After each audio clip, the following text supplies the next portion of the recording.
4500 ఇస్తామంటే చెప్పారు. నిరుద్యోగ యువకులకి 2 lakhs జాబ్స్ ఇస్తామంటే చెప్పారు. తర్వాత నిరుద్యోగ భత్య 4000 ఇస్తామంటే చెప్పారు. వృద్ధాప్య వేతన ఇస్తామంటే చెప్పారు. ఏమి ఇవ్వలేదు. సిలిండర్ కూడా 500లో ఇస్తామంటే చెప్పారు. ఒక్కటే ఫ్రీ బస్ ఇచ్చి అన్ని మొత్తం తోపేసి అన్ని కమిషన్ తీసుకొని ఆ కమిషన్ని ఢిల్లీకి పంపిస్తున్నారు. రేవంత్ రెడ్డి వచ్చిన తర్వాత ఒక్క మంచి పని చేయలే. హైడ్రా తీసుకొని వచ్చి మూసి ఏమో క్లీన్ చేస్తానంటే చెప్పి ఆయన దగ్గర అసలు మూసి క్లీన్ చేయాలంటే ఫస్ట్ ఫ్లోర్ ప్లాన్ ఉండాలి. ప్లాన్ లేదు, ఏం లేదు, సైంటిఫిక్ మెథడ్ లేదు. ఆయన ఇది చేస్తాను అది చేస్తానంటే చెప్తున్నారు. మనం బీజేపీ వాళ్ళు ఇప్పుడు ఈ రోజు అసెంబ్లీ ముట్టడికి వచ్చాము. పోలీస్ వాళ్ళు ఎలా చేస్తారో చూడండి. రౌడీ లాగా బిహేవ్ చేసి మన వాళ్ళని అందరినీ తీసుకొని వెళ్తున్నారు. ఇది వాస్తవం, సత్యం. 420 కాంగ్రెస్ ప్రభుత్వం, 420 ప్రభుత్వం ఇవాళ ఇచ్చినటువంటి గ్యారంటీలను ఎక్కడ కూడా నెరవేర్చలేదు. హామీలు ఎక్కడ కూడా నెరవేర్చలేదు. మహిళలకు, విద్యార్థులకు, తర్వాత ఉద్యోగులకు, అందరికీ సబ్బండ వర్గాలన్నింటినీ కూడా అన్యాయం చేస్తూ ఉంది భారతీయ కాంగ్రెస్ పార్టీ. కాబట్టి ఇవాళ మేము అసెంబ్లీ ముట్టడికి పిలుపునిచ్చాము. మా రామచంద్రన్ గారి ఆధ్వర్యంలో ఖచ్చితంగా వెళ్తున్నాము. అక్కడికి అసెంబ్లీ గేట్ దగ్గరికి పోతాము. కానీ ఖచ్చితంగా చెప్తున్నాము, ఈ యొక్క నిరంకుశ ప్రభుత్వం పైన ఎంఐఎం పార్టీకి తొత్తైనటువంటి కాంగ్రెస్ పార్టీని మాత్రం ఖచ్చితంగా ప్రజాక్షేత్రంలోనే మేము నిలదీస్తాము. ఖచ్చితంగా 100కు 100% చెప్తా ఉన్నాము.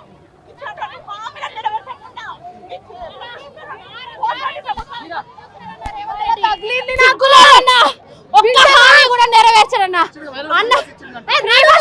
అన్న 4 ట్రిప్పులు ఉండదు, ఒక్క ట్రిప్ రేవంత్ అన్న సిగ్గులేదా అన్నకు శుభాకాంక్షలు. రేవంత్ అన్న శుభాకాంక్షలు. రేవంత్ అన్న ధన్యవాదాలు. రేవంత్ అన్న ఆల్ ది బెస్ట్. నువ్వు చేసే పాలకు ఒక తెలంగాణ ఆడబిడ్డగా నీకు శుభాకాంక్షలు చెప్తున్నా. నువ్వు కాంగ్రెస్ లో నువ్వేమిచ్చావు? ఆడకూతులకు ఏమిచ్చావు? మహాలక్ష్మి పథకంతో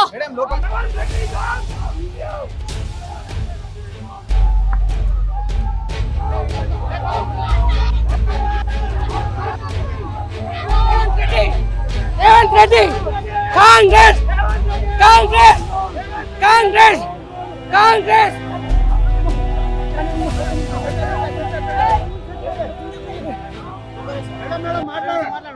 ఈరోజు కాంగ్రెస్ ప్రభుత్వం 2.5 సంవత్సరాలలో ఎన్నో హామీలు ఇచ్చి, అలవిగాని హామీలు ఇచ్చి, 420 హామీలు ఇచ్చి, 6 గ్యారంటీలు ఇచ్చి అమలు చేయకుండా ఫెయిల్యూర్ అయింది. కాబట్టి ఈరోజు భారతీయ జనతా పార్టీ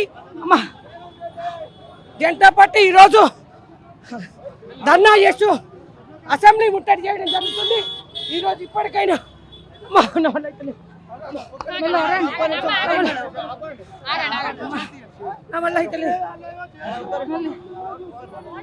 ఈరోజు కాంగ్రెస్ ప్రభుత్వం ప్రజలను మోసం చేసి మభ్యపెట్టి గ్యారంటీలు ఇచ్చి అదేవిధంగా ఇప్పటికీ అదేవిధంగా కాలయాపన చేస్తుంది. కాబట్టి ఈరోజు భారతీయ జనతా పార్టీ ఆధ్వర్యంలో అసెంబ్లీ ముట్టడి చేసి కనీసం ఇప్పటికైనా రేవంత్ రెడ్డి కళ్ళు తెచ్చుకొని 6 గ్యారంటీలు అమలు చేయాలని, అదేవిధంగా 420 హామీలు అమలు చేయాలని మేము చేయడం. ఇలా ఆ మహిళల విషయంలో కానీ, విద్యార్థుల విషయంలో కానీ, రైతుల విషయంలో కానీ అన్నింటిలో ఫెయిల్యూర్ అయిన ప్రభుత్వాన్ని గద్దె దించే వరకు కూడా పోరాటం చేస్తామని ఈ సందర్భంగా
Congress!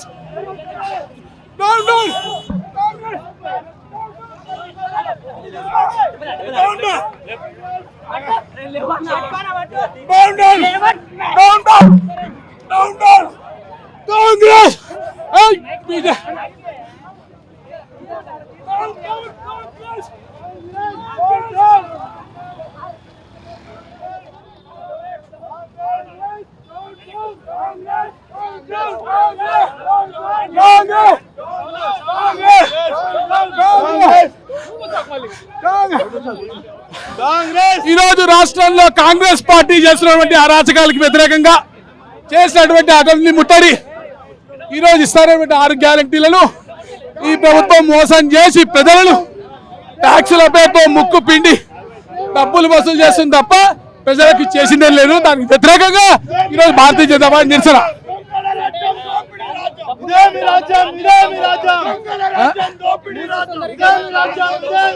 మూసీ సుందరీకరణ పేరుతో ఏ విధంగా టిఆర్ఎస్ పార్టీ కాళేశ్వరం దోచుకుందో ఈ రోజు మూసీ పేరుతో మీరు దోచుకోవడానికి ప్రయత్నిస్తుంది తప్ప మూసీ సుందరీకరణ పేరులో కాంగ్రెస్ పార్టీకి చిత్తశుద్ధి లేదు. రైతు భరోసా ఇస్తా ఉన్నామని ఈ రోజు మొన్న పెట్టిన బడ్జెట్ లోనే రైతు బడ్జెట్ ని తగ్గించారు, అగ్రికల్చర్ బడ్జెట్ ని తగ్గించి చూపించిన పరిస్థితి. కాబట్టి ఇది రైతు వ్యతిరేక ప్రభుత్వము, రైతుల బడ్జెట్ కూడా తగ్గించిన ప్రభుత్వము, దొంగ ప్రభుత్వము, రైతులను మోసం చేసిన ప్రభుత్వం. ఇది ప్రజా ప్రభుత్వం కాదు, రాక్షస ప్రభుత్వం. బడ్జెట్ అంకెల గాడి ఎక్కడ కూడా హాస్పిటల్కి సంబంధించి ఎక్కడ తీసుకోలేదు. అగ్రికల్చర్ బడ్జెట్ తగ్గించారు. ఎడ్యుకేషన్ సెక్టర్ పేరు మీద ఈరోజు మరి స్కూల్ కడతారు డబ్బులు ఎక్కడ కూడా దాని మీద స్పెండ్ చేయట్లేదు. పూర్తిగా బడ్జెట్ అనేది మాటల గారడి తప్ప చేతుల్లో ఒక్క రూపాయి కూడా పెట్టిన సందర్భం లేదు. అన్నగో అసలు ఉన్న ఉద్యోగాలు పోకుంటే చాలు. కాంగ్రెస్ పార్టీ ప్రభుత్వంలో ఉన్న ప్రభుత్వ ఉద్యోగులు ఏడుస్తూ ఉన్నారు. కొత్త ఉద్యోగాలు ఇచ్చేటువంటి పరిస్థితిలో కాంగ్రెస్ పార్టీ లేదు. కాంగ్రెస్ పార్టీ వచ్చిన తర్వాత హైదరాబాద్ రియల్ ఎస్టేట్ కాదు, ప్రైవేట్ ఎస్టేట్ కూడా పడిపోయింది, ప్రైవేట్ ఉద్యోగాలు కూడా పడిపోయినాయి. దొంగ ప్రభుత్వం ఇది, ప్రజా వ్యతిరేక ప్రభుత్వం ఇది.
వీరా